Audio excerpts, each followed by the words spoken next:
มาสนตานุกัมปมานัสสะอิเมสักการเรทุกขตาปนาการัมโภเตปฏิคันหาตุอัมหาตังกิกัลตังหิตายาสุขายาอาระหังสัมมาสัมพุทโธภะคะวาพุทธังภะคะวันตังอภิวาเทมิสวากขาโตภะคะวะตาธัมโมธัมมังนัมมัสสามิสุปฏิปันโนภะคะวะโต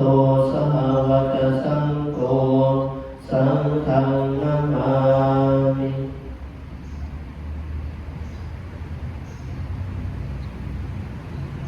หันธัมมยังพุทธัสสะภะคะวะโตภุพพะคะนะมะการังกะโรมาสิเอนะโมตัสสะภะคะวะโตอะระหะโตสัมมาสัมพุทธัสสะนะโมตัสสะภะคะวะโตอะระหะโตนะโมตัสสะภะคะวะโตอะระหะโตสัมมาสัมพุทธัสสะหันธัมมยังพุทธาภิทุติกโรมาสิเอโยโสตถาคโตอะระหังสัมมาสัมพุทโธวิสาจารณสัมปันโนสุขโตโลกวิทูอานุตตโรปุริสธรรมเทวมนุษย์สานังพุทโธภคะวาโยอิมังโลกังสเทวกังสมานะกังสัพพมะกังสัสมณะธรรมนิปัสสังสเทวมนุษย์สังสยังอภิญญาสิกตวาปเวเตสิโยธัมมังเทเสสิอาทิกัลยาณังวาเสกัลยาณังปริโยกัลยาณังสัทธังสัมยัญชนะเกวะระปริปุณณังปริสุทธังพรหมจริยังปกาเสสิตามหังภะคะวันตังอภิปูชยามิตามหังภะคะวันศิวสานามามิหันธัมมยังธัมมาภิทุติกโรมาสิเอโยโสสวากขาโตภะคะวะตาธัมโม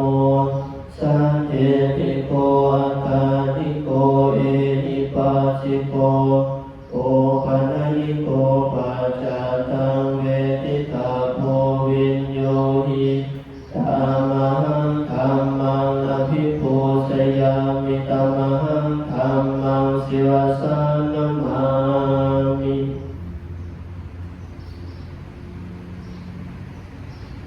หันธัมมยังสังฆาภิทุติกโรมาสิเอโยโสสุปฏิปันโนภะคะวะโตสาวกสังโฆโอสุปฏิปันโนภะคะวะโตสาวกสังโฆยายะปฏิปันโนภะคะวะโต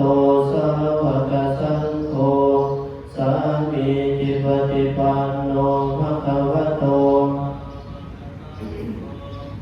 ยะติทางจัตตาริปุริสยุคานิอาตปุริสปุคคลา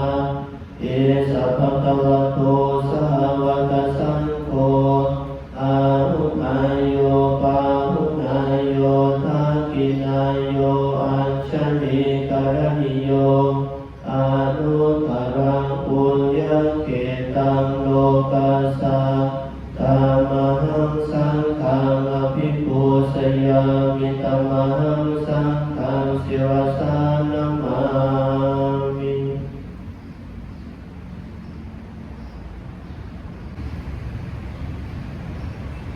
หัน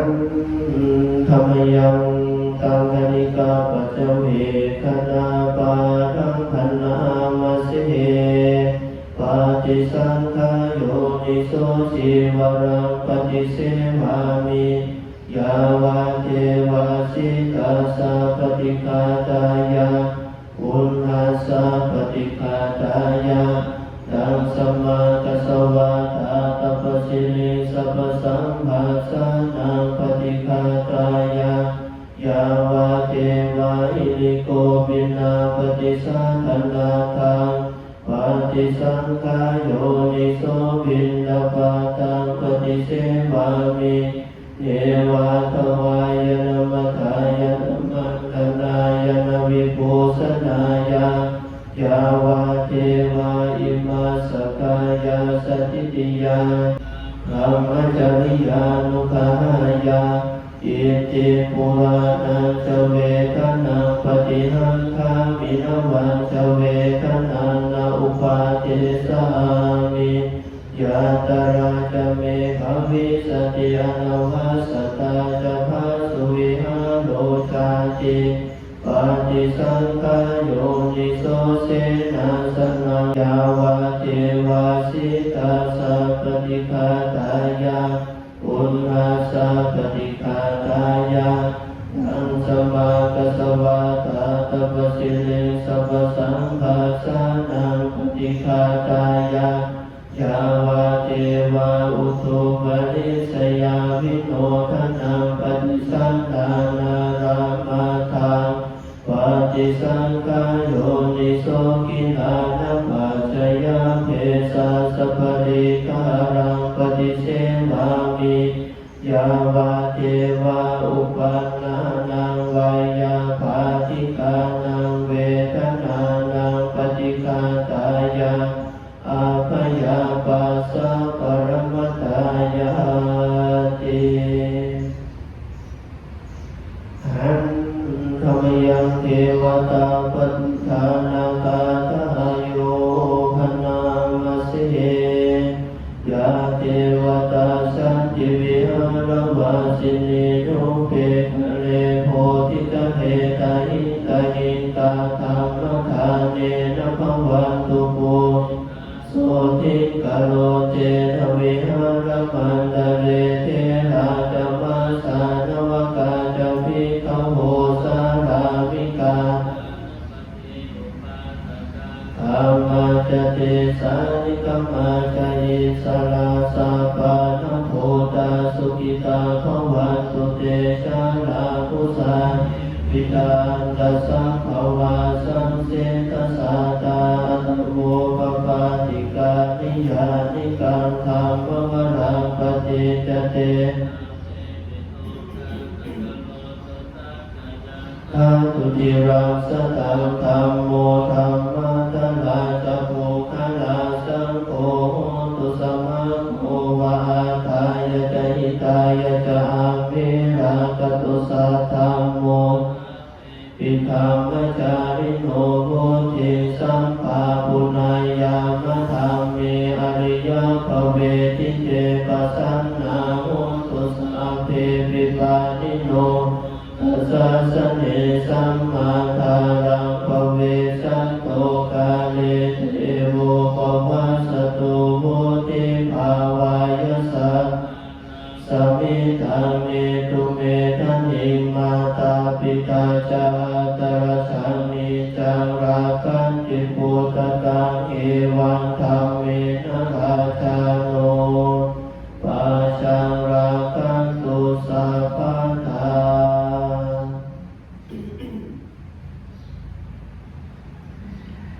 ยันทุนิมิตังอวมันตรังสโยธรรมนาโพสกุณาสสะโตปาปังกโม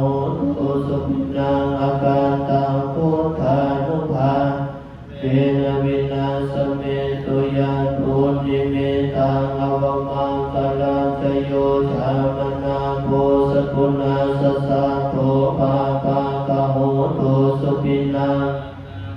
ธัมมานุภาเวนะวินาสเมตุยันทุนิมิตังอวมังคลังจโยจามนังโพสกุณาสสะโตปาปังกโมตุสุปินังส สังฆานุภาเวนะวินาศเม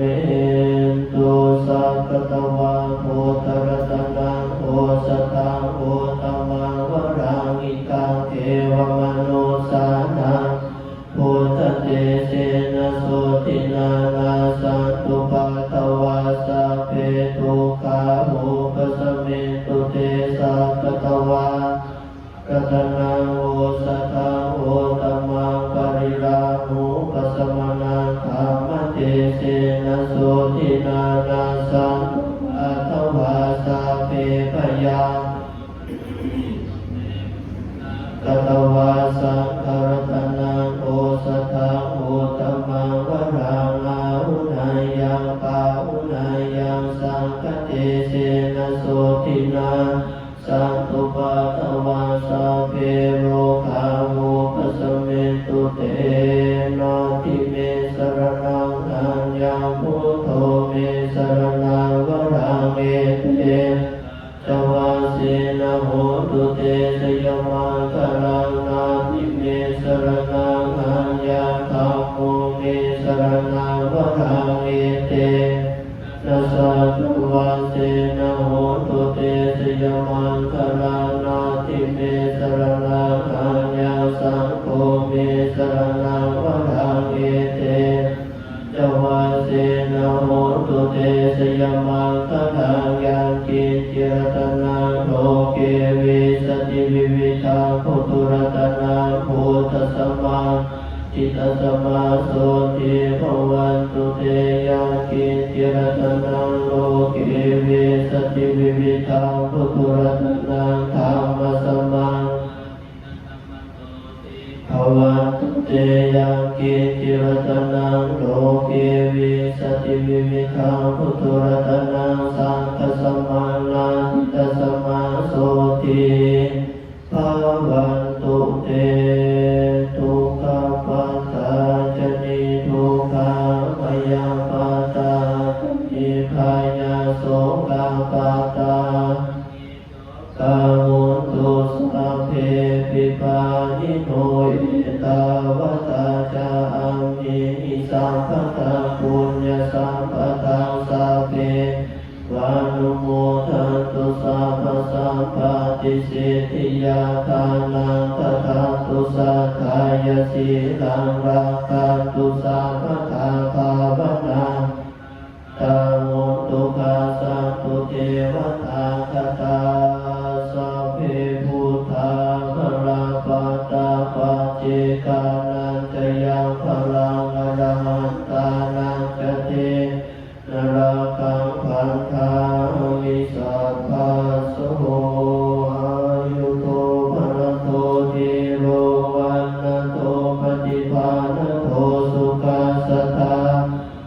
ทาวิสุขังโสอจิกาสติอายุตตวาปรังวันนังสุขังจะปฏิภาณโตติกายุยสวาโหติยาทยาโตปัปปัสสติติสัพพิติโยวิวัสสันตุสัพพะโลกวินาศตุมาเตภวัตวันตรายโยภวะภิวาทนาสิเอสนิจังพุทธาปจานิโนจัตตารโอธัมมาวัฏันติอายุวันโนสุขังภาลังโอตุสัพพมังคลังราคันตุสัพพเทวตาสัพพพุทธานุภาสัทธาโสติภวันตุเมภวันตุสัพพมังคลังราคันตุสัพพเทวตาสัพพธัมมา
สัพเพสัตตา